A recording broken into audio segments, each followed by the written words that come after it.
भगवान महावीर स्वामी ने जो अपनी वाणी में और अपने आचरण में जो उन्होंने उतारा है, यदि उसी को हम प्रचार करें और अपनी जिंदगी में उतारें तो महावीर स्वामी जीवित फिर रह जाएंगे। महावीर स्वामी को जीवित रखने का काम मात्र दो तरीके से हो सकता है, एक आचार पक्ष से और एक ज्ञान पक्ष से। ज्ञान के माध्यम से हम महावीर के सिद्धांतों को दुनिया के सामने ऐसे तर्कपूर्ण ढंग से रखें और ऐसे जीवन से जोड़ दें, उन्हें ये ना लगे कि ये महावीर का सिद्धांत है, उन्हें ये लगे कि हमारी जिंदगी का सिद्धांत है। बहुत बड़े महावीर के सिद्धांतों को जब किसी वस्तु पे किसी का टाइटल लग जाता है तो विरोधी उसको अलग कर देता है। हम ऐसे सिद्ध कहें कि महावीर इन सिद्धांतों के मालिक नहीं है, ये महावीर का सिद्धांत नहीं है, ये हमारी जिंदगी का सिद्धांत है, ये हमारी समाज का सिद्धांत है, ये हमारे राष्ट्र का सिद्धांत है, ये दुनिया में शांति से जीने का सिद्धांत है। ये सिद्धांत भले महावीर स्वामी ने बताया था, लेकिन ये सिद्धांत महावीर स्वामी के नहीं है।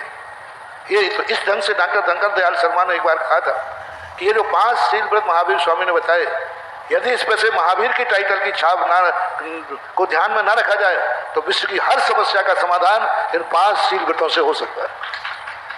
क्योंकि वो जैन धर्म में कोई अच्छी वस्तु किसी गंदे व्यक्ति के साथ चली जाती है, कोई अच्छी वस्तु किसी दुश्मन के साथ चली जाती है, कोई अच्छी वस्तु किसी ऐसे व्यक्ति के साथ चली जाती है जिसे जीवन स्वीकार नहीं करता, तो फिर उसकी अच्छी वस्तु में भी गौण होगा। अब जो महावीर स्वामी के नाम से नहीं, महावीर स्वामी के नाम से वो धर्म को नहीं जानना चाहते, वो जैनी नहीं बनना चाहते लेकिन अहिंसक बनना चाहते, वो जैनी नहीं बनना चाहते सत्यवादी बनना चाहते, वो जैनी नहीं बनना चाहते चोरी का त्याग करना चाहते, वो जैनी नहीं बनना चाहते लेकिन संयम लेना चाहते, वो जैनी नहीं बनना चाहते लेकिन परिक्रय का त्याग करना चाहते।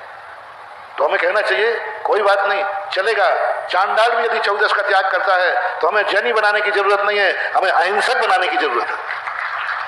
तो इस ढंग से यदि हम प्रचार करेंगे तो उनको ये लगेगा कि ये धर्म का परिवर्तन नहीं किया जा रहा है, हमारी जिंदगी को सुधारा जा रहा है। दूसरा तरीका है हम खुद महावीर के सिद्धांतों से स्वयं को और अपनों को उस रूप में परिणत करें।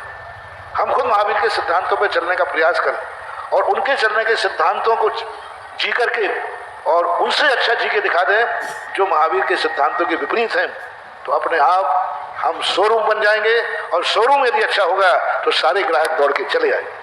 पर हमें दिखाना पड़ेगा कि देखो हम महावीर के सिद्धांतों को पालन करते हैं, तुमसे ज़्यादा सुखी है, तुमसे ज़्यादा समृद्ध है, तुमसे ज़्यादा धनवान है, तुमसे ज़्यादा ज्ञानवान है, तुमसे ज़्यादा हम स्वस्थ हैं। ये सारी चीज़ें हमें सिद्ध करना पड़ेंगी। अब इस सिद्धि के लिए आपको क्या प्रयास करना है वो आपको सोचना है। हमें ये नहीं करना है कि महावीर स्वामी का धर्म बना, पंडितों को बदनाम कर दिया कि जो पंडित बनते हैं सरस्वती और लक्ष्मी एक साथ नहीं रहती। अब कौन पंडित बनेगा, कौन बनेगा? ये सब ने प्रचार कर दिया लक्ष्मी और सरस्वती दोनों एक साथ, ये सौतन है, सौतन है।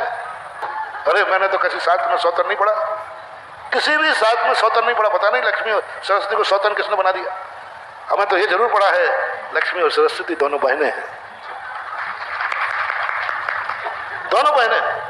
तो हमें ये करके दिखाएं कि ज्ञान के साथ धन भी कमा के दिखाएं। ज्ञान प्राप्त करने के बाद निकम्मे न बने, पुरुषार्थहीन न बने, गृहस्थ होकर के ऐसे ज्ञानवान बने कि लोग समझे कि ज्ञान के साथ सरस्वती भी रहती है और सरस्वती के साथ धन भी रहता है। ऐसा हमें कुछ करना पड़ेगा। नमोकार मंत्र की यदि महिमा गाना है तो शीशे पे चढ़ करके काटना पड़ेगा, नीचे मत गिर जाना, तो नमोकार मंत्र की महिमा बढ़ जाएगी। हमें दिखाना पड़ेगा, यदि सिद्ध चक्र मंडल विधान की महिमा बताना है तो हमें कोड़ियों के कोड़ दूर करके दिखाना पड़ेगा। देखें जैन धर्म की कैसी प्रभावना नहीं होती है। जितनी भी व्रत कथाएं हैं उन सब में यही हुआ, हर कथा नायक ने उस कथा को, उस व्रत को अपनी जिंदगी में जी के दिखा दिया। मैंने सिद्धू ने कहा नहीं कि सिद्धों में महान महिमा होती है, उन्होंने कहा सिद्धों में महिमा होती है, लो मैं करके दिखाती हूँ। तो हमें जैन धर्म के सिद्धांतों को स्वयं प्रैक्टिकल करके सिद्ध करके दुनिया को दिखाना है, और एक बार दिखा दिया तो दुनिया पीछे पीछे दौड़ी चली आएगी। ये 2 मार्ग हैं महावीर को जीवित रखने।